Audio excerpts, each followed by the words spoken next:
Coucou mes amis, toko tona fashion. Tozana fashion ba training abasi ba ensemble yangwana. Tozana rose, jaune, vert, bleu, waneza rouge. O eza kuna noir, rouge yangwana topusa pembeni, eza ba ensemble. Tozana katina Australie awa botala. Oya komona eza kitoko akobenga.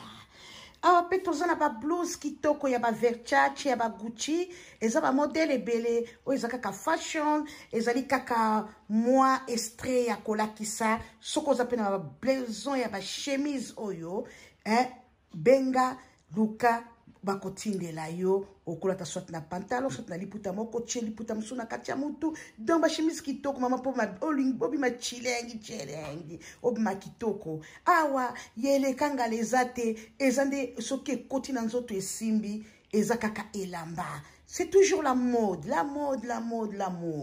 Bomoni yango kuna, ok si you buy kolinga ko benga. Ok toujours la fashion. Oluki mwa basket no ya jaune, ya rose, ya vert, ya rouge. Ndenge okomone lango see you buy.